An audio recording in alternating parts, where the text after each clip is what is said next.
Hello, everybody. Tim here, along with Maggie, hello. yes, that is Maggie, and we've got a very special guest with us today to talk about the brand new film in the MCU, Spider-Man: Far From Home. Joining us is the wonderful manager extraordinaire, coming back to Tim Loves Movies. Finally, Cody Newberry. How you doing?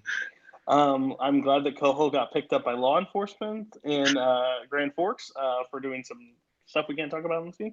But I'm finally here. I'm such a fan of Tim Loves Movies that the notification went that we're live. I have the bell on. So, yeah, I'm excited. This movie, I think the last time I was on was Avengers, and it was like 17 hours that we talked about. It wasn't going to be that long until you invited that, brother of Maggie and brother-in-law Robert. He just likes to talk way too much. But yeah, I'm excited. I really like this movie. I can't wait to talk about it. Yeah, so basically, I actually haven't done a non-spoiler review. I just decided I'm not going to waste my time because I just want to get into it, and I will use this for all intents and purposes as my review of the film. So let's just go over our overall thoughts to start. I will start. Overall, I love this movie. I think this might be the best live action Spider-Man film. I'm not one of those people who say that I love Into the Spider-Verse, don't get me wrong. I don't think that's the best Spider-Man movie ever made. But it's up there. It's in the top 3 for me.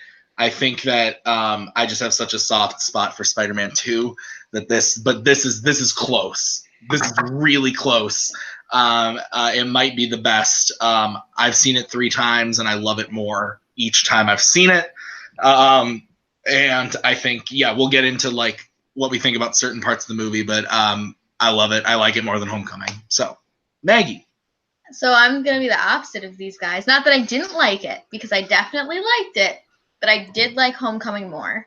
I don't know, something with Homecoming really has stuck with me, and it always has. Like, I loved it the first time, and then every time we watch it, I still really love it. But this movie was still really, really good. It was definitely a good follow-up to Endgame. I mean, kind of, I guess. It is what it is. It felt fine. Like, when after Endgame, I was worried that this movie coming out so soon after, it was going to be like a weird like thing, but I think they handled it really well. But yeah, I liked it. It was good. All right, and Cody, what'd you think overall about the movie? Best Spider-Man movie, it will have to go through more rewatches before I could ever utter those words, because Spider-Man 2 and the original Spider-Man hold such, I 100% they're nostalgia. They're not like this movie with visual effects or anything like that, but they just hold a really special spot in my heart for those. But this movie was the Spider-Man movie I've always wanted. Every Spider-Man movie, the one thing I want is Peter Parker having to decide between being a kid and being Spider-Man. And I thought we got a little bit of that in Homecoming, but the problem with Homecoming was it was Tony Stark in him, and it was more like Iron Man Spider-Man instead of being Spider-Man. And it was always like that mentorship, which I like the Tony Stark. That's why I like that movie a little bit more, because I like it. But this one, we got to see him stand by himself and make those decisions and make those stupid kid decisions that he makes in this movie that makes me fall in love with Tom Holland as Spider-Man. Yeah. It's just I felt the chemistry between Zendaya and them a lot more. Like, it was actually like I felt like puppy dog love. Like, all he wanted to do was be with this girl, and he didn't care that he went to space, and he didn't care about the Avengers. He would give all that up to be a kid, and that's what I felt, and that's why I gravitated to this movie so much more. Mm-hmm. Yeah. Now that we can dive into it, going off of what you just said, I think the moment I realized I loved this movie, and I didn't even need to see another frame of it, was actually the scene where they go to the opera and Peter is talking to MJ and he has the earpiece in, and Hill and Fury are talking to him through the earpiece, and she's like, oh, you want to go in on a pair of the binoculars or the glasses or whatever. And at the same time, he's being asked something else, and he has to leave, and then he's like about to leave, and Brad gives him the finger, and he almost goes back, but he doesn't because he can't. And that just was everything that is Spider-Man in that one scene of like he just wants to be a normal guy, but he has this power and responsibility that he has to uphold. Yeah. And so ultimately he makes the right decision, like he said that Tony would do. He says, maybe Tony didn't trust me with the glasses, but he trusted me to make the right decision, because that's what ultimately he always ends up doing. He might make a dumb decision, but in the end, his heart is in the right place and his mind is in the right place. And if he makes a mistake, he's going to kick someone's ass to fix it. So that was the moment I realized, like, this is Spider-Man. This is the best Spider-Man we've ever seen.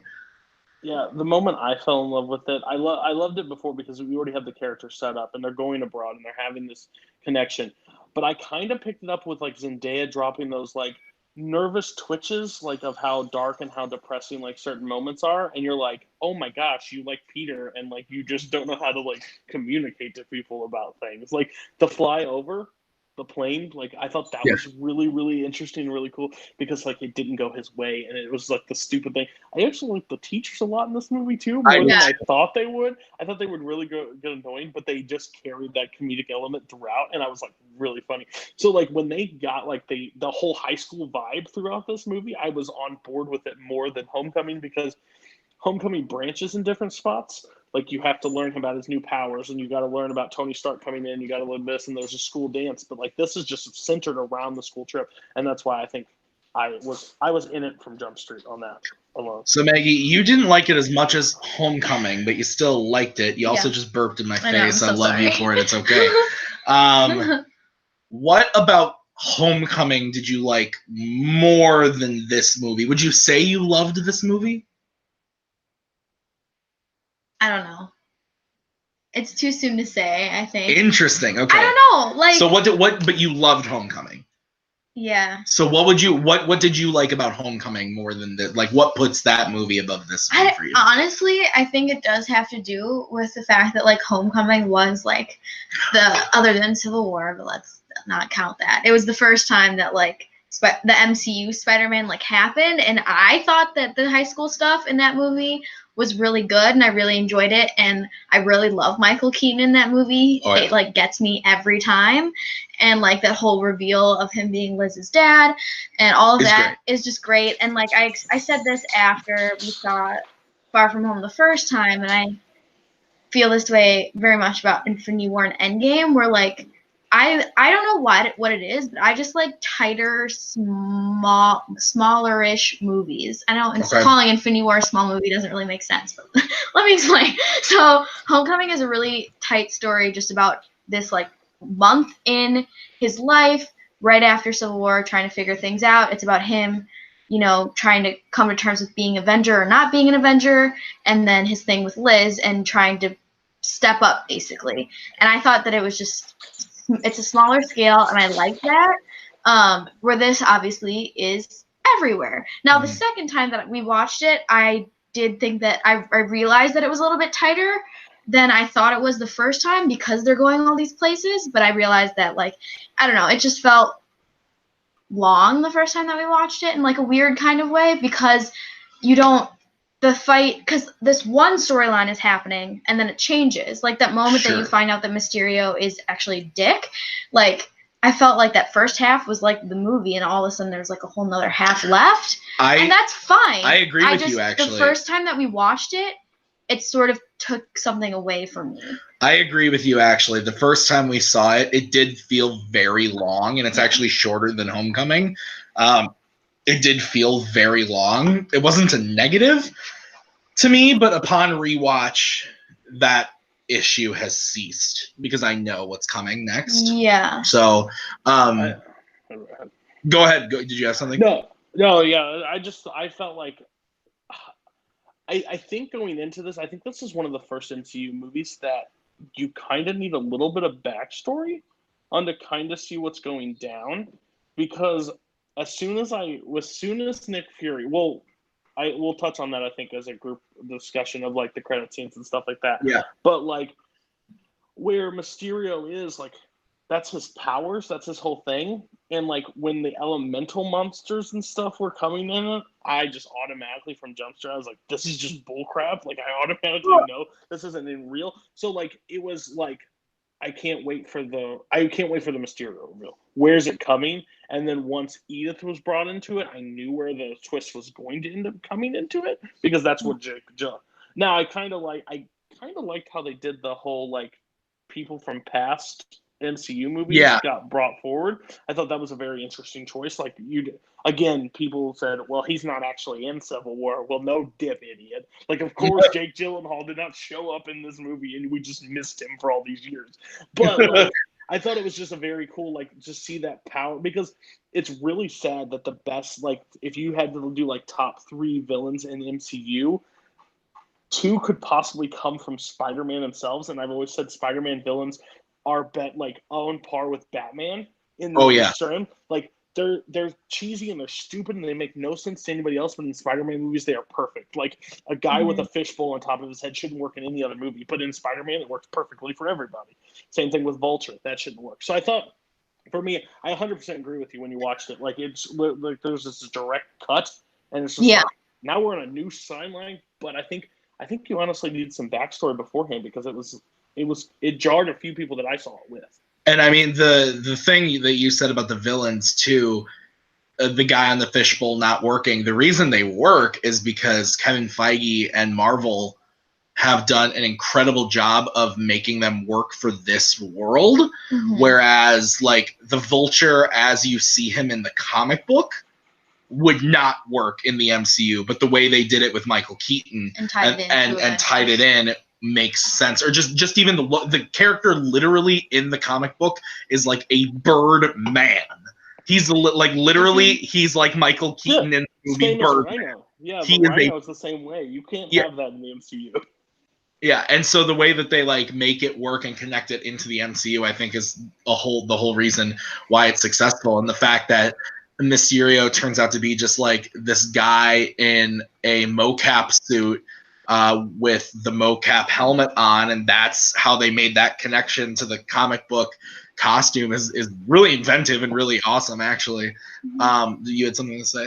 I don't remember now. Okay, well, getting into like the beats of like the story, like we already touched on the fact that when they're going to Europe, the whole scene on the plane is really funny. When the teacher pops up and it's just like, Peter has a perfume allergy, and they just like, he's like, thank you for bringing this to my attention, Ned. Let's go, Peter. Like that whole thing is like really funny. Like you said, everything with Martin Starr and JB Smoove, who play the teachers, are really, really funny. The entire time, guys, not my decision.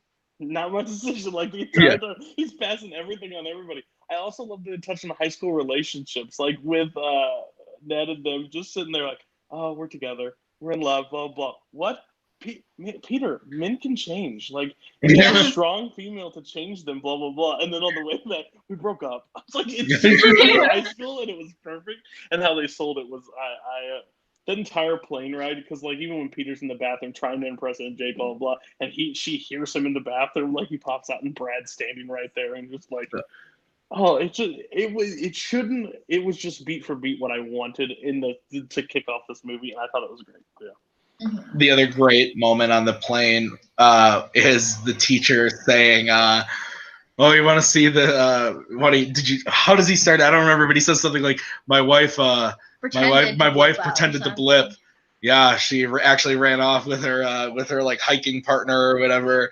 Yeah, we had a fake funeral for her and everything. Well, the funeral was real, but like that whole thing is so funny, like just great. But then they get to Europe and they go to Italy. Yeah, they're in Venice first. Venice first. Water monster attacks. I think this is actually, it's a really cool action scene, but it's probably the weakest in the movie, but it's a good start as far as the action sequences go. I think it's the least inventive. I think the interesting point was this is one of the villains that Spider-Man can't take. Like, to a viewpoint, like his webs don't work against him. He doesn't. These are the first time that you see him in a movie that he can't web something or take something down or swing into. Like, this is something that's why Mysterio comes into the play. That is the savior, you know. Well, had he swung in, he would have noticed. He would have swung right in. And there would have been a bunch of drones there. But even right before the fight happens, all the stuff, like, again, this movie is like full of great character moments.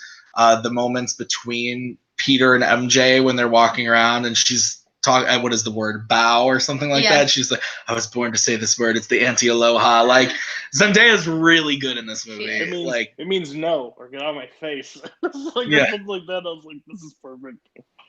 All of those character beats, really, really good. And then this is kind of where Nick Fury and Maria Hill come into play. We'll talk about that. I think Maggie's favorite part of this movie, correct me if I'm wrong, is this scene purely based on the fact of Jake Gyllenhaal and Tom Holland making eyes at each other. Maggie, would you care to talk about that? Well, okay, so that's not in this scene. That's in when they're in Prague, I think. But no, because in Venice he walks in and says, "Oh, Mysterio," and he goes, "Mysterio, my name is Quentin Beck." And then later in Prague, he refers to him as Beck. Spider-Man does, and then he goes, "Mysterio," and then he goes, "You guys are in love," and it's so cute. How did we like their dynamic leading up to the turn because do we think that Quentin genuinely liked Peter, or was he playing him the entire time? I think he was playing him the entire time. Okay, let me rephrase. I think he was playing him the entire time because obviously what he wanted was the glasses and he knew that Peter would have them. But there's a moment later where he's like, when he finds out that the projector went missing or whatever, and he says to the bald guy, he says like, now I have to kill Peter Parker and his blood will be on your hands. It seems like he didn't want to kill Peter Parker. No, I know, but I think that maybe he liked him as like a kid, but I think honestly, more than anything, he was probably just jealous of him. And I feel like that sort of like came across a little bit, at least to me, just because once you figure out why the way he is, because Tony chose Peter and he didn't choose and he didn't acknowledge. So like, I don't know. I liked their dynamic when it was happening. If I hadn't known before going into this movie that Mysterio was going to be the villain, I maybe would have liked it more. But like, I just knew the entire time that there was going to be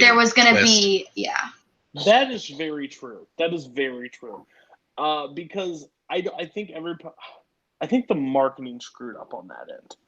Because for me and Tim, well, you know, the people that maybe watched the animated series or read the comics, we know Mysterio is a bad guy. If you don't show Mysterio at all and you just show him trying to battle this stuff in there and you introduce Mysterio in the movie, which I know is going to be super hard because you have Jake Gyllenhaal playing Mysterio. So for all the promotions, you have to have Jake Gyllenhaal a part of everything, you know? But like either that or they needed to do a better job of showing us that he was a hero. Right. Because that reveal in the bar when the walls break down, it's just like, if I didn't know anything, I would be like, whoa, this is so sweet. But for me, I'm like, oh, you piece of crap. Like, you know, thank you. Yeah. I think that a lot of people probably didn't know. I mean, they might have guessed because I don't know. I don't know. The only reason I know is because of Tim. Like, I knew going in that that's what he was going to be. But, like, I think there are probably a lot of people that didn't, and based on the marketing, because they showed the elementals a bunch, just thought that it was going to be that.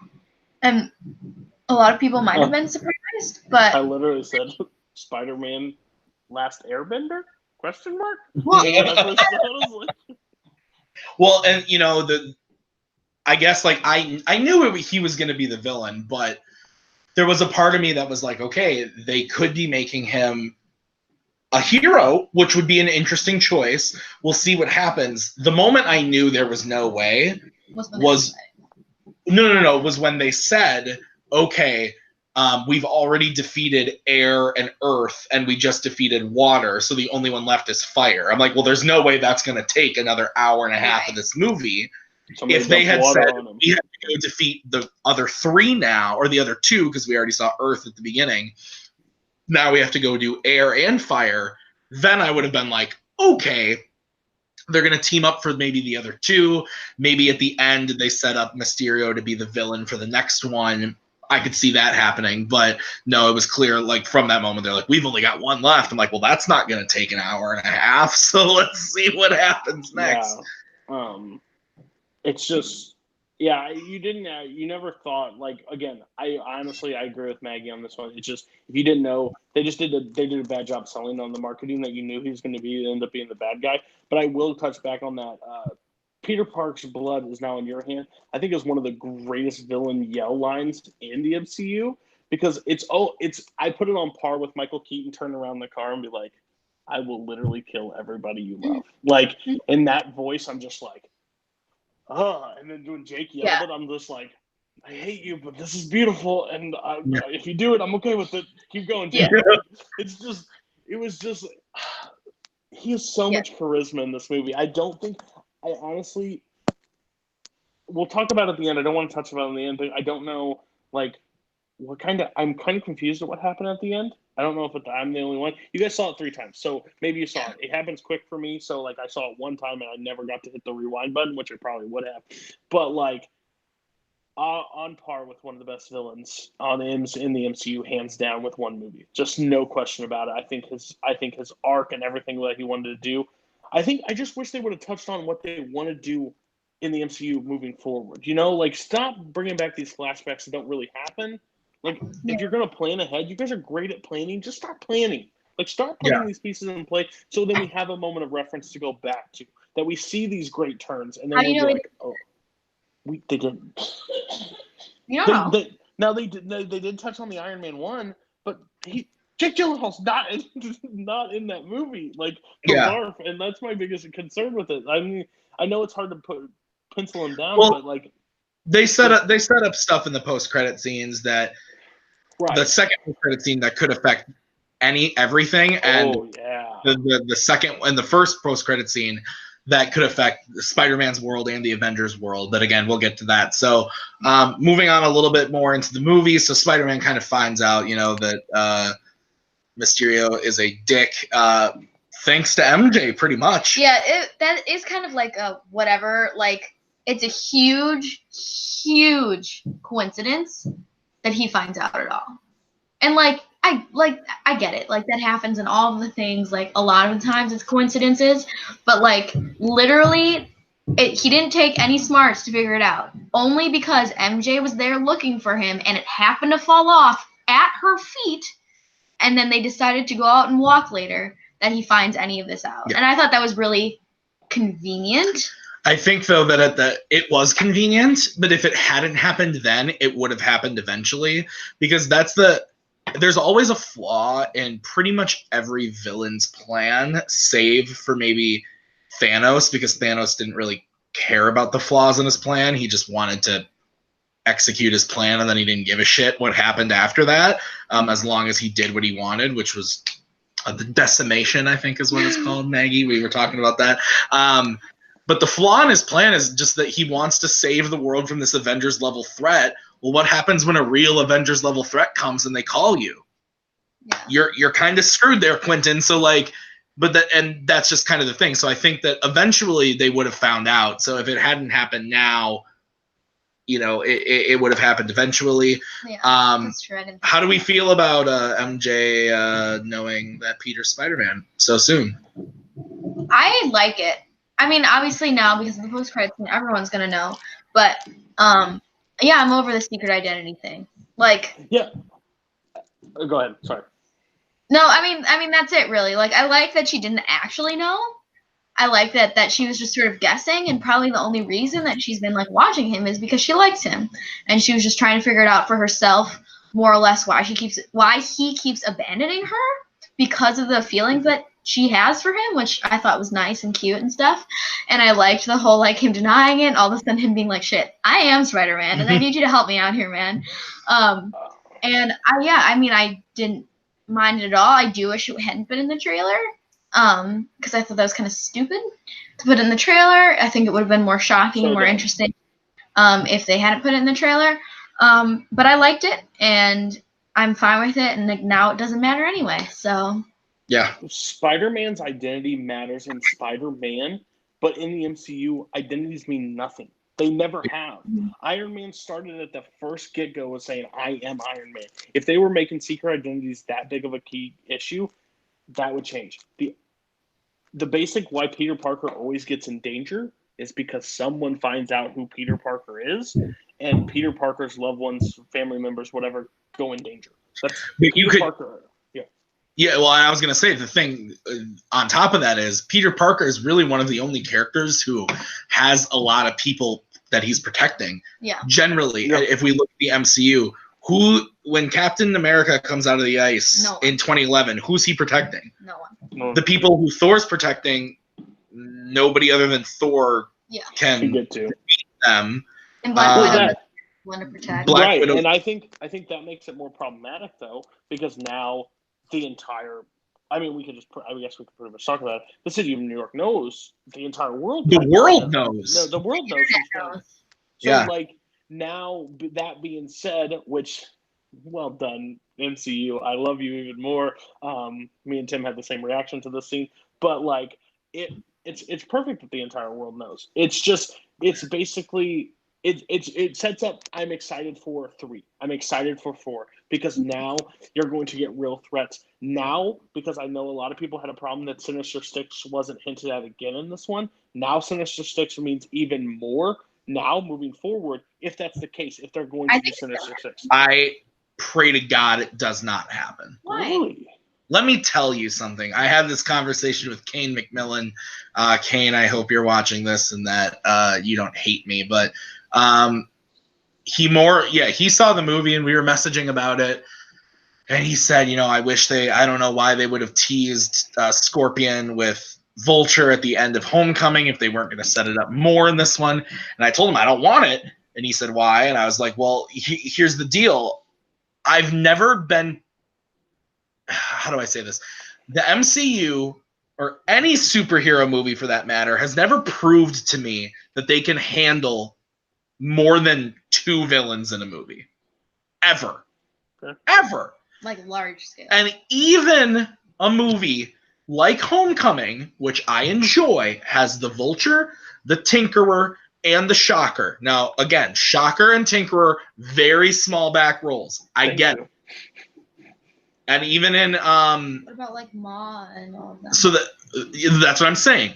Back characters who are just kind of there to be disposable punching bags for the heroes.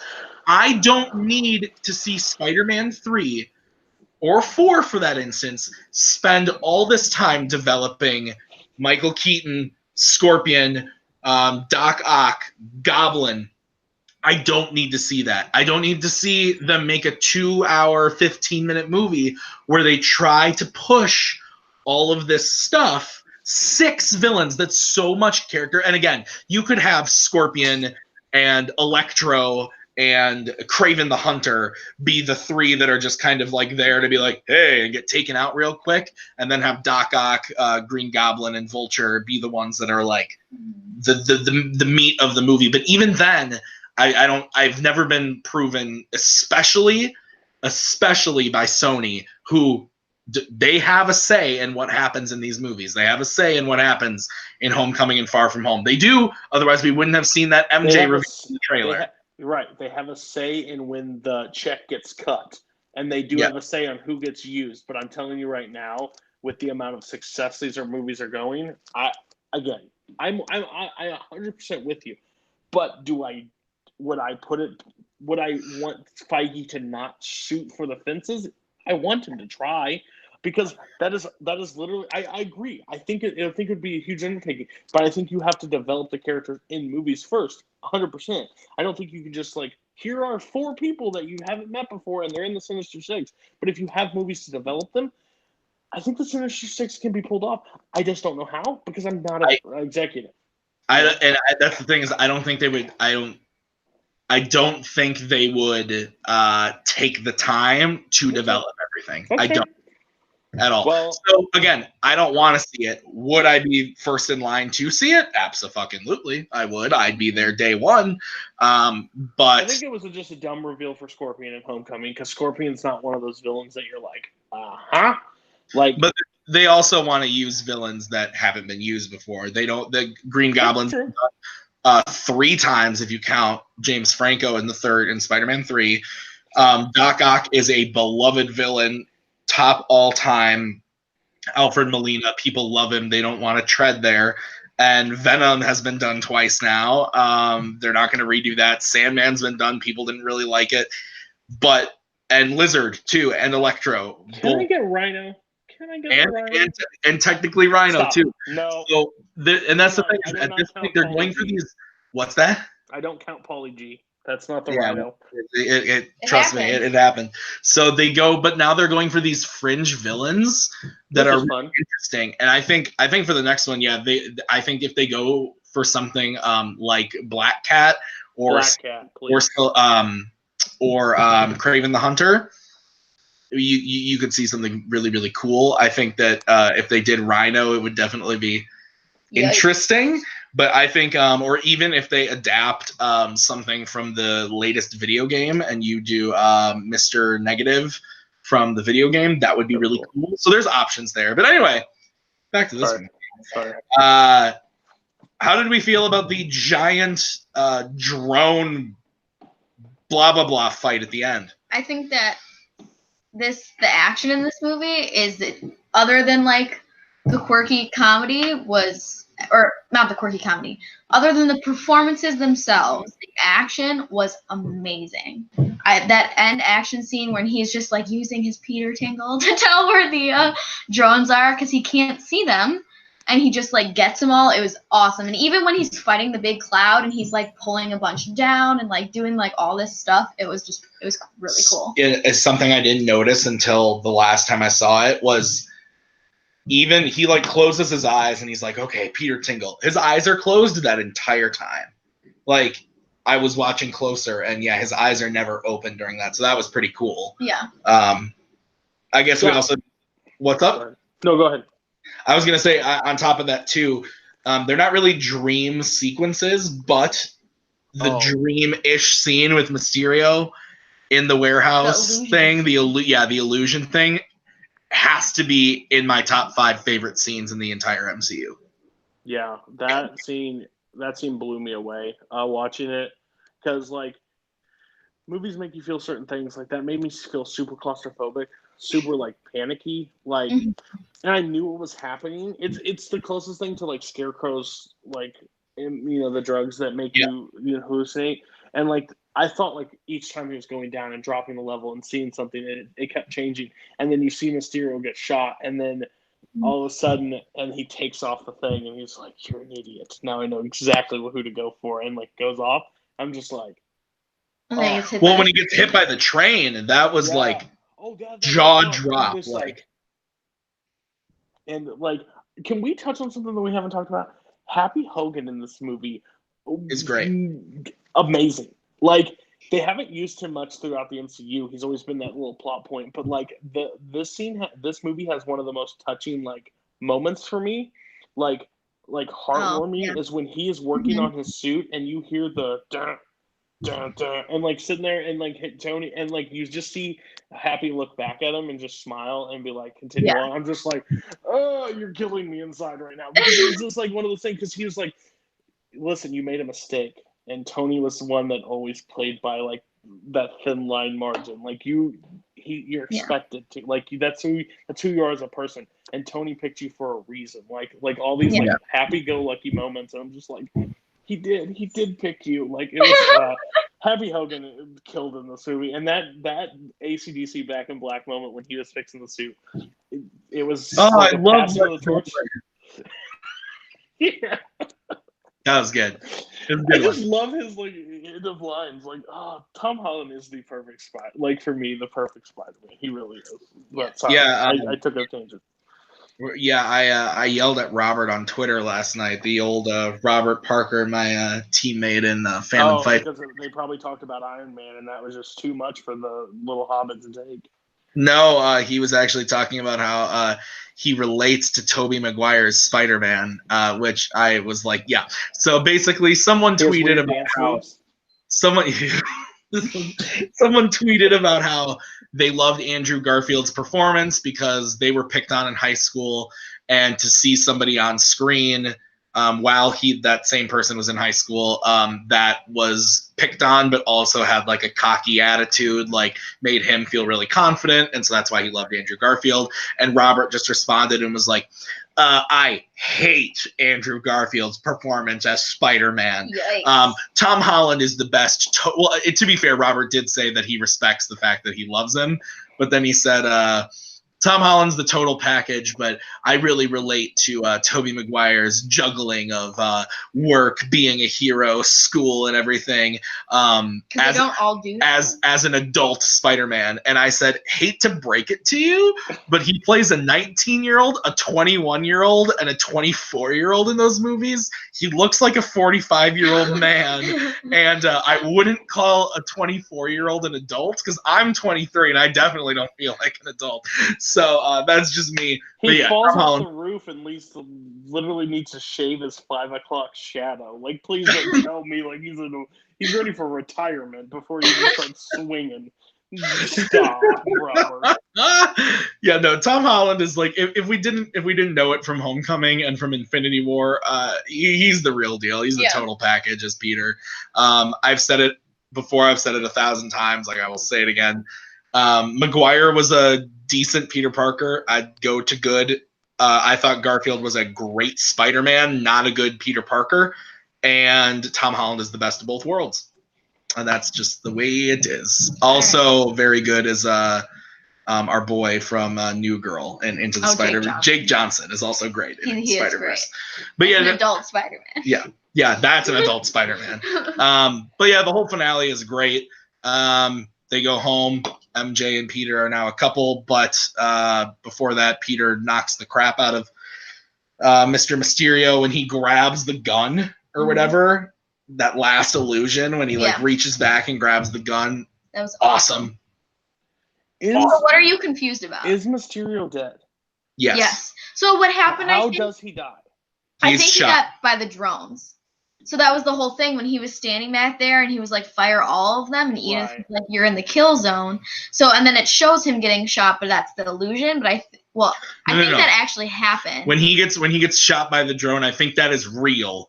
And then it cuts away to Peter still fighting the drones. And when he's done fighting the drones, you see him kind of leaning back against the wall. That is the illusion.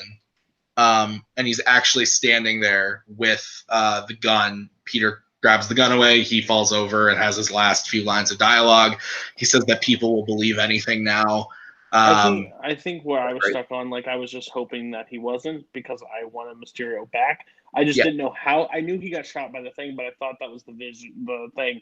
And then because there's still that scene that he reveals the stuff that he does, and I'm just like, so I think he filmed that before, because he says they will see what I want them to see. Well, and I think part of it too, I don't know if that's even all him. I think a lot of that video that they play in the post-credit scene is something that illusion guy cut together.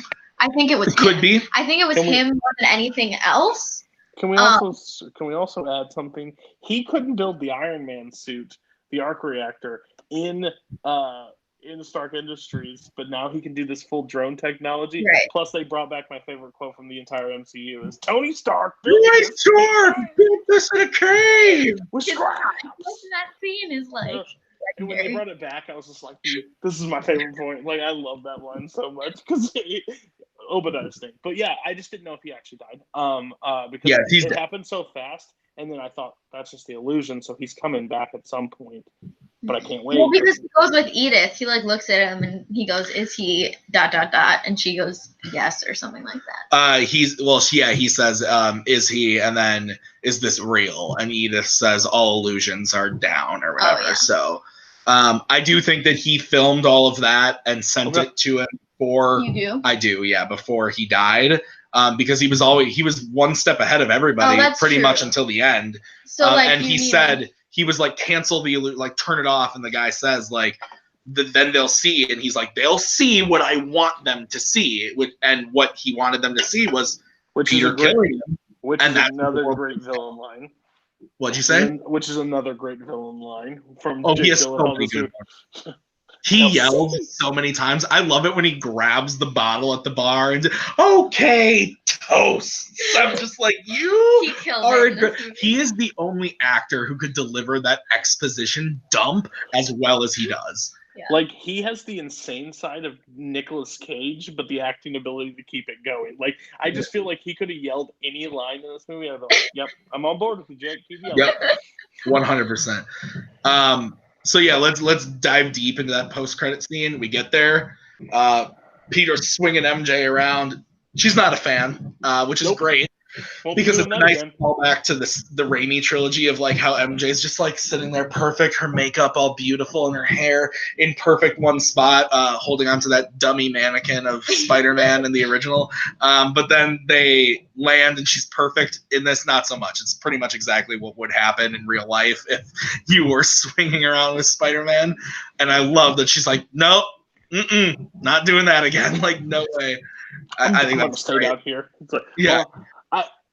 Can we talk about that shot though? When he jumps to the light post and like the down angle, I thought it was one of the coolest shots in the entire. Oh, really? Movie. Like it looks straight. For me, it looks like straight from the video game, straight like Spider-Man, like just where he like zooms and then the entire background, and then you see the. Oh sure, yeah, okay, we can see that. I was just like, I don't know why I'm blown away in a post-credit scene, but I kind of was. It was pretty cool because I think the shot of then and then what came. But I'll let you. The one thing of him swinging that I love is him taking the selfie with his cell phone. Yeah. It's because again, we're just getting those little bits of what makes Peter, and they didn't really bring. People were pissed that they didn't bring Spidey sense into Homecoming. They brought it very prevalent in here, and now they're getting the photography thing. He's a photographer. Why don't they call it Spidey sense? I think they're going to.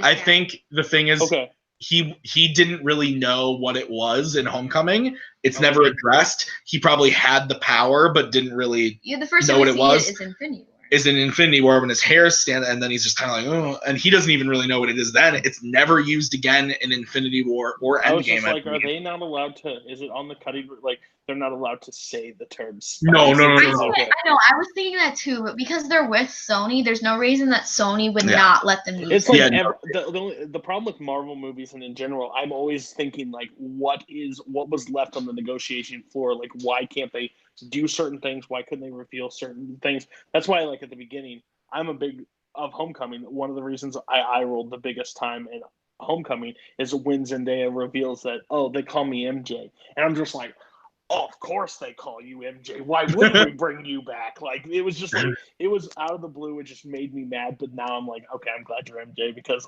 I like you better than the original MJ. So I'm okay with that. That's not tough. Yeah, a low bar. Not a hard bar to beat. Speaking of bringing people from the originals back, Cody, you and I'm assuming had the same reaction. This one I think was so excited because I was so excited watching back my reaction video. I should upload that to this channel, but you really should. It's a friend of mine who had seen the movie before we saw it. He was sitting down the row from us, and then when the credits started, he came over and sat down to my left and was like, "So what'd you think of the movie?" And we're talking about it, and then I didn't even notice he had his phone out, but he was filming me for the entire post-credit scene. And when it happened, J.K. Simmons back as J. Jonah, when they said this shocking report coming from the online or the controversial online video, whatever, Daily Bugle, and I was like, oh, cool. And then now here from J. Jonah, I'm like, what? And then J.K. Simmons pops up. Man, I've never been more aroused in a movie theater in my entire life, Cody. How'd you feel about it? Oh, because I came to grips with it when they came out with Homecoming that J. Jonah Jameson was not going to be J.K. Simmons, and I kind of wanted them to avoid J.K. altogether. I wanted them to avoid Jameson altogether because I don't think there's anybody in acting wise can do what J.K. can as the best casting in comic books ever. There's not even a question. If you watch the animated series, if you read the comics, anything, J. Jonah Jameson is J.K. Simmons. So when he popped up and like had the mustache and the cut off hair, and it wasn't like the classic J. Jonah Jameson that you're normally used to seeing, like the hair that he has in Raimi. But when he says it, and I was just like, I didn't even hear what he said. Honestly, I heard moments because I was literally whooping. Like I was so pumped. People around me were probably pissed. I don't care because I was like, yes! Like I was so pumped when he came up because that is like that voice, like Spider-Man, it's a menace. Like he's a menace. My favorite one is like, I knew, Jameson, you're always useless. Like that's like, just the yelling of him when he flips through the pictures. Like so when they brought him back and like tied it into not the newspaper anymore to tie him into the new universe of like online blogging, because kind of like what he is in the video game is where he's just got he's a radio show. He's got a radio podcast. Like, let me tell you why Spider-Man's a menace, and like just keeps going. That's what I want, and like I'm excited for maybe the next one when he swings around and you have that like viewpoint of him talking about like. Just it could be pop up on a billboard and you could just hear him spiel about why Spider-Man's the worst thing ever. Because that's what he's the classic like counterbalance. So when they brought him back, I was like, Kevin Feige, I freaking love you. Like you do no wrong, and thank you for doing this for me. Well, and the thing too is like I think JK probably, from what I understand, from what I read, he wanted to be in Homecoming, that they had talked to him and it was a possibility. But it was around the same time as Justice League, and JK's part originally as Gordon in Justice League was huge. They had him signed to like a 5-movie deal, and obviously that went down the shitter. And so he probably will never play Gordon again. I wish he would, because I thought he was great in the small part he was in, but that was probably why he wasn't. And now that his schedule has probably opened up significantly, he could do this quick bit cameo, get everybody excited, and then he doesn't even need to be a big part in the next movie. He could show up in little things and it would be perfect. Yeah. I would just love to be like kind of like how the Dark Knight had those moments where they cut to like the TV studio or whatever and somebody's talking. It could literally be quick like cuts between like scenes, just him talking about the day's events of Spider-Man, like, and it could just like quick paces. Like it would just be super fun because like there's different things that go into Spider-Man, and his biggest foe is not almost his villain. It's a guy that's literally just hates him throughout the papers, like, and a lot of people listen to him, and he spreads bad things about him. So like it's just I kind of wish, like, I like the Mysterio reveal, but I kind of would like to hear, like, more Jameson rant about him, like, afterwards, because it was like, and let me tell you this, and then watch this, and it happens. Like, he doesn't really say much. Like, I wish he would have, like, said, the filthy kid is Peter Parker, and, like, just yelled, like, something, but I'm excited to see where he goes from there. I really do. Yeah, I hope it continues to be great because, I mean, JK is obviously fantastic. We love him. I think Maggie was excited that I was excited. What villain? She doesn't have that same connection to it. I'm not invested to him as a character in it. Yeah. But what villain do we think, like, okay, since this reveal happened, that the city of New York now knows who Peter Parker is, what villain comes out of the woodwork that they're going to use to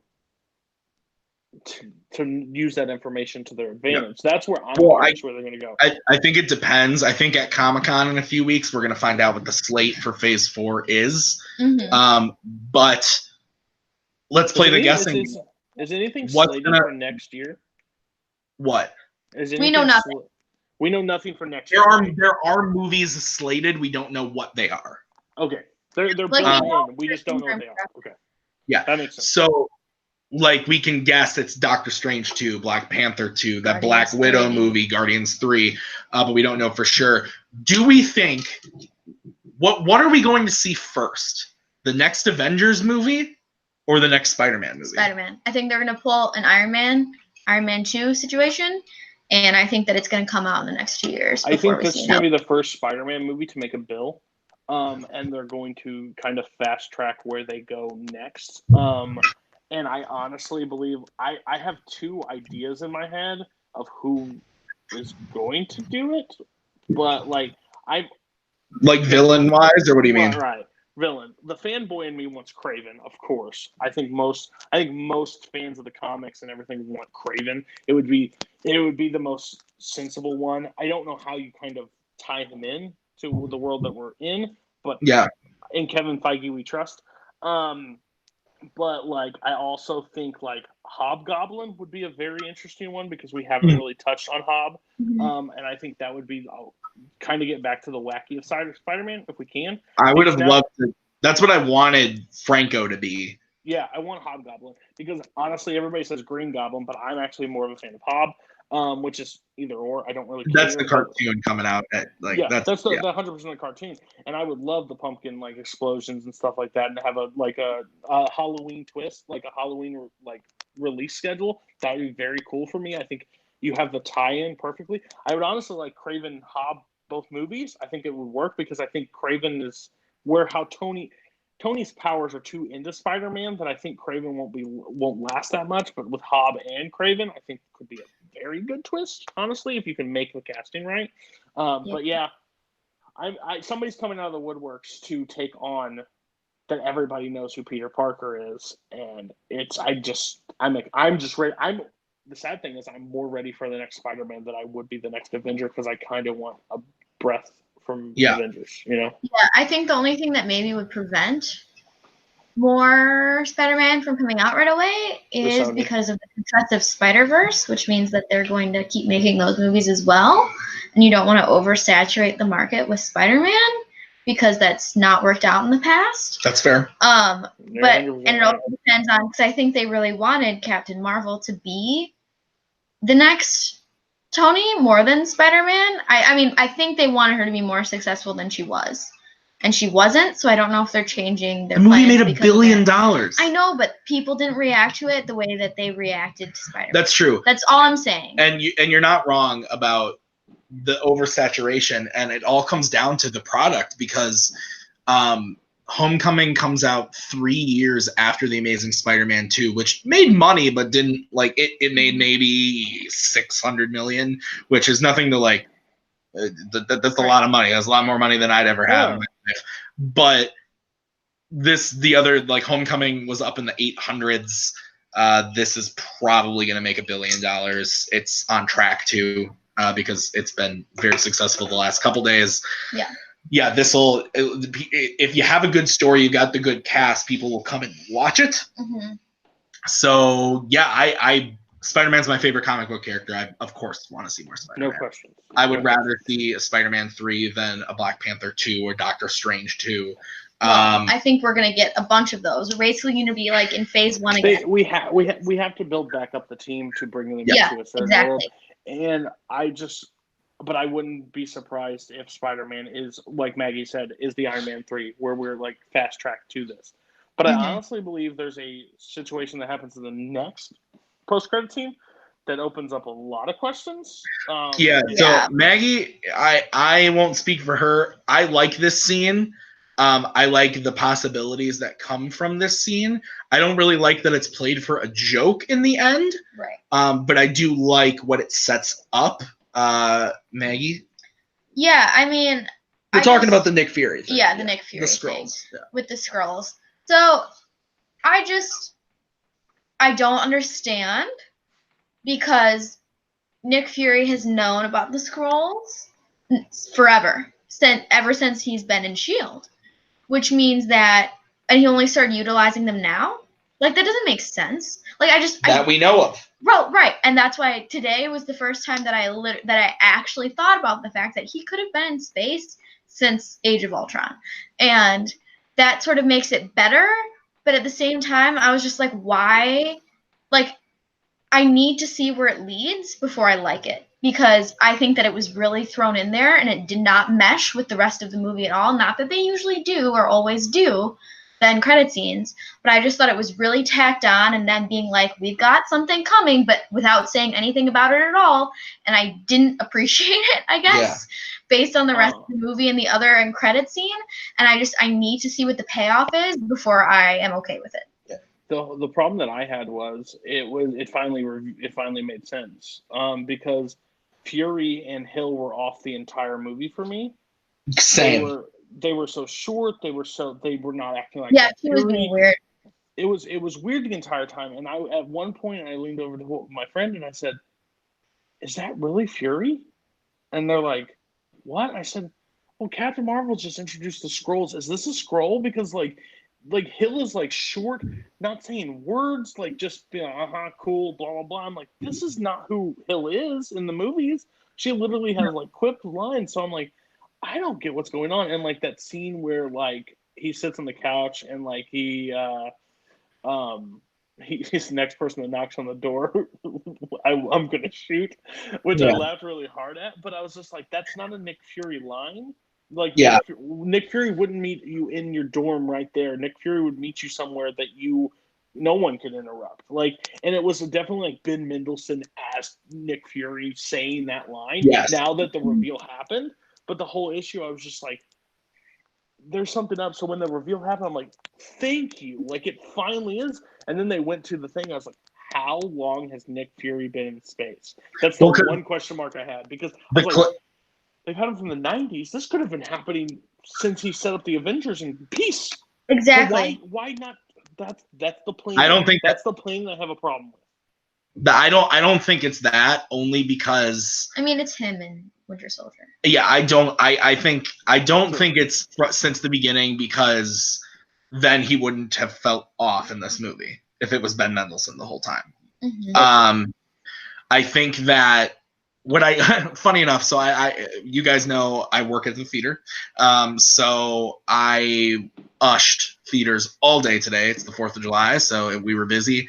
I cleaned Spider-Man like 6 times and saw this post-credit scene a lot of times today.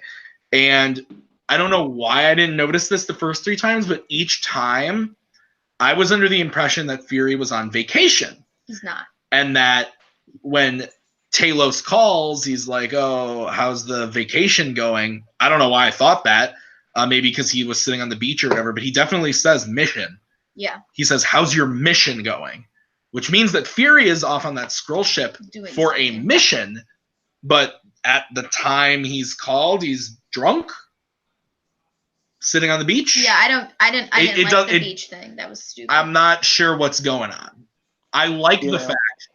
I think if he had called and said, "How's the mission going?" Scene plays out exactly the same way, and it cuts back to Fury on a ship in Fury mode, standing with Captain Marvel, about to go do something, setting up Captain Marvel 2.